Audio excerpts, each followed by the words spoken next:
And showtime. Ladies and gentlemen, welcome to the ChannelPro 5-Minute Roundup.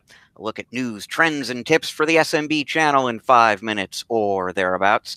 My name is Rich Freeman. I'm executive editor of the ChannelPro Network and one of your hosts on this program. With me is my co-host, Erick Simpson, who is a business improvement and transformation consultant for MSPs and solution providers. Erick, are you wondering where I am this week? I'm kind of scratching my head a little bit, Rich. It's a new look for you, new background. Where are you? You will never guess. So I am actually in the office of my ChannelPro colleague, Matt Whitlock. I'm in Poplar Grove, Illinois, outside Chicago, visiting Matt actually for the first time. I've never been to his home before, but I came out here to visit with him because we just, a few hours ago, recorded episode 100 of the ChannelPro Weekly podcast, and we actually did it on video. We're going to be doing that show live on video as well as audio in the future, and we wanted to do that sitting here together. So I am borrowing his office to do our show this week. Well, that's a great milestone, and now that explains all of the game cartridges and gaming units I see in the bookshelf behind you. Exactly. Yeah. Awesome.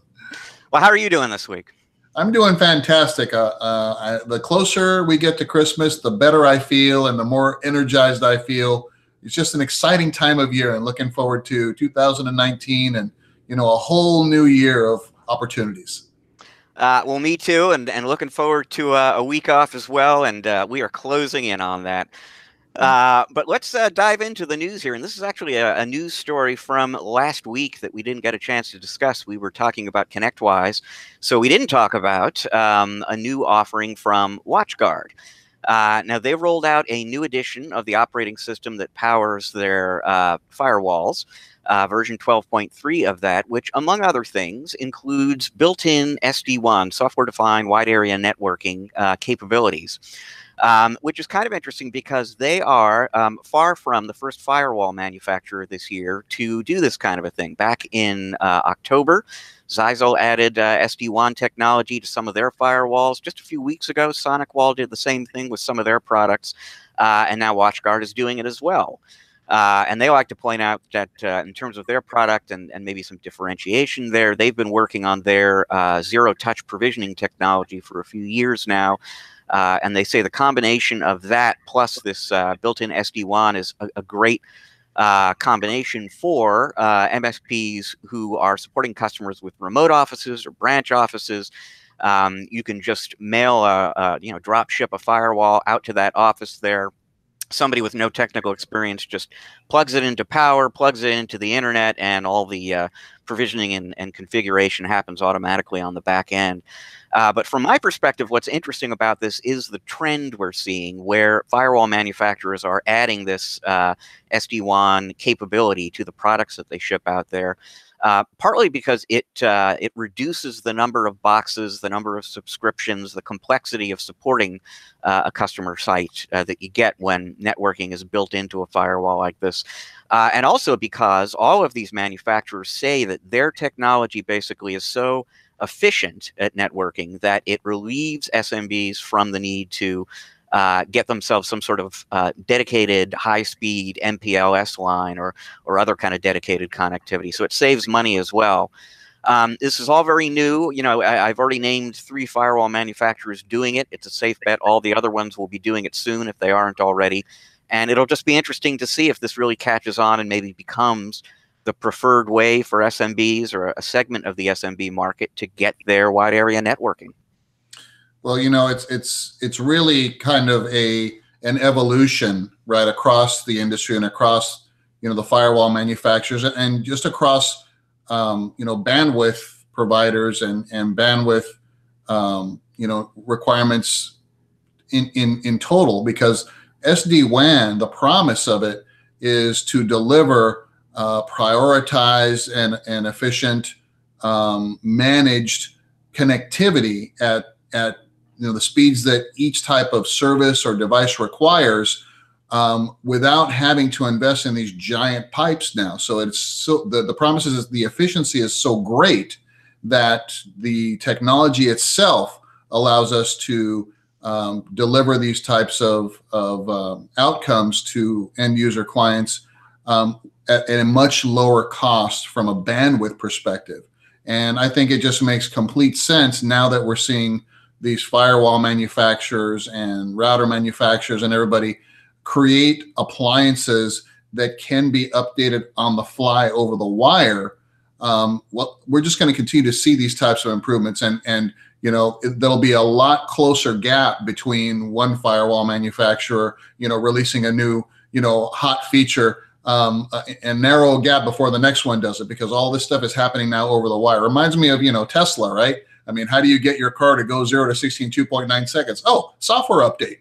So, these features are, I think this is the new wave of technology. And as you mentioned, Rich, it doesn't take a rocket scientist anymore to plug a box in, right? So it'll be interesting, how that helps, overall in the channel, because now we can deliver very high level networking services delivered and managed by much lower cost technical resources. So improving profitability and things like that. So now we've really got to find, those high level projects and solutions and things for our, dragon slaying level 3 and higher engineers, right?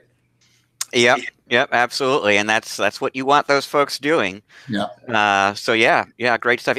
It'll be interesting to see too. I don't have any candidates that leap to mind right away, but if they're adding networking to the firewall, I wonder what other function theoretically could get bundled into that device as well later on. It'll be interesting to see. But in the meantime, we mentioned the holidays before, holiday season coming up. Erick, is this a good time maybe for a gift for yourself? I think so, Rich. I think every time the holidays come around, I think, wow, what can we as service providers, gift ourselves and our staff and our organizations, on one day, January 1st, when we all get to raise our rates. So I always champion the opportunity for us to evaluate what we're charging our clients. And, Rich, I work with a lot of partners as you're aware of. And boy, sometimes I ask them, when's the last time you raised your rates? And believe it or not, I hear like 4, 5, 6 years. We've got clients that we signed up that we've never raised their rates. Holy cow. This is the best way to increase top line revenue as well as bottom line profitability in one single day, is just to increase your rates by 5%, let's say.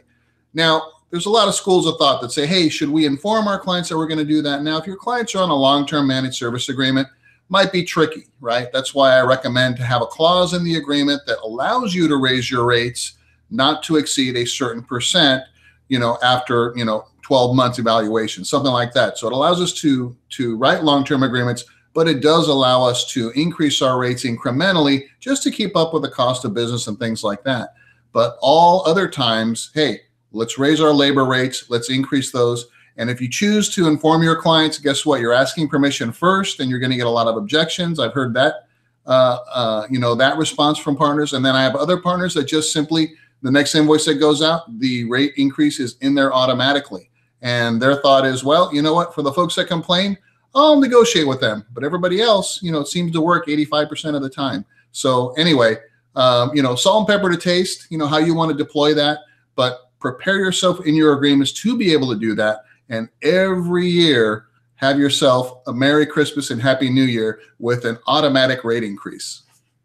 Yeah, I really love the idea of just having that in the agreement, basically. And when you sign that contract with the customer, you're telling them up front, there's going to be a rate increase every year, 5%, whatever it is. We're perfectly upfront with you about that.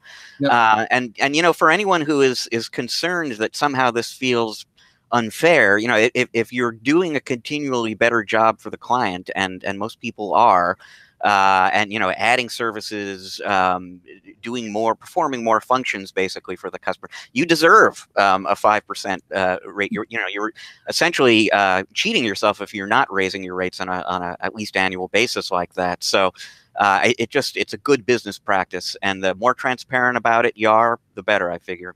Yeah, and in a strong economy, I've gone 8, 10% sometimes. It's just leave it open to say not to exceed, and you fill in the percent. And let's face it, I mean, every year our cost of doing business goes up. My goodness, Rich, I just had to renew our medical plan, right, for our family. And holy cow, just those types of overhead costs and things like that, add to our cost of doing business, especially if we're delivering those kinds of benefits to our staff. So, we've got to be able to keep up with that stuff. I mean, I remember several years ago when fuel surcharges just went through the roof, and we're deploying people driving cars. And, I'm in California, Rich. So it's, on a good day, it's over $3.60 a gallon here. So that stuff just fluctuates back and forth, and we have no control over it. So, again, your business owners, true strategic business partners of yours, want you to succeed. They want you to be profitable, just as you want their businesses to be profitable.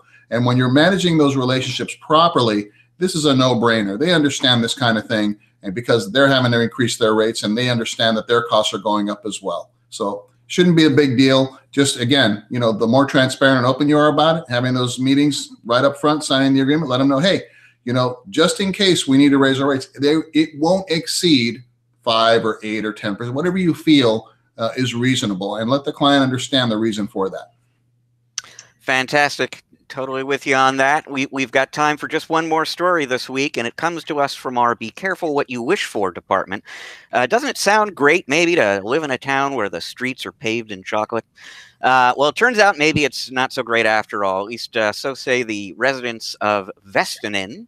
Probably mispronouncing that. That's a city in Germany, also home of the Dreimeister chocolate factory, where recently they had a storage tank overflow that dumped a ton of liquid chocolate out into the streets. It created what the local fire department referred to as a 10 square meter choco pancake that required 25 firefighters to chip apart and clean up. Although I kind of figure you unleash a couple of classrooms of elementary school kids and you've accomplished the same thing basically, and made a lot of people happy in the process. So streets paved with chocolate sounds good, can be a little messy, Eric. Yeah, I can just see people trying to gather up their strawberries while it's still hot and going and dipping strawberries in the street. That's funny. Yeah, that's you know what? That's a sweet confectionery tale to end today's podcast. Indeed, indeed. It's perfect for the holidays. Well, that is all the time that we've got this week on the 5-minute roundup. Thank you very much for joining us. If you would like to, I have no idea who that was. I don't know who that was. Who could it be? The first person to send in who that is will get a $5 Starbucks gift card. Phenomenal sombrero right here is what they'll get. Arriba, arriba, Rich. Rich, Señor Rich. There we go. Sure, something like that. Yeah, no, that really is all the time we've got this week for the 5-minute roundup. Thank you very much for joining us. If you like the show, you want to take a look at some past episodes, keep up to speed on the future ones, what you want to do is subscribe to the ChannelPro Network channel on YouTube, and we'll get all that information out to you. Interested in reading more about WatchGuard, keeping up with business growth and improvement tips, news from the industry, you want to go to channelpronetwork.com on a daily basis. We've got lots and lots of great new content for you there every day. To learn more about Erick and the work that he does with his clients, you want to go to ericksimpson.com and change hats. I think that's important. Oh, this is good. Yeah, this fits. I'm going to be going Rich. Well, sure. ericksimpson.com, ERICK Simpson.com. You'll get all the information that you need about him and the services that he provides. We will be back next week with one more episode for 2018 of the 5-minute roundup. Until then, enjoy the rest of your week. Erick and I are enjoying the rest of your week and this hat already.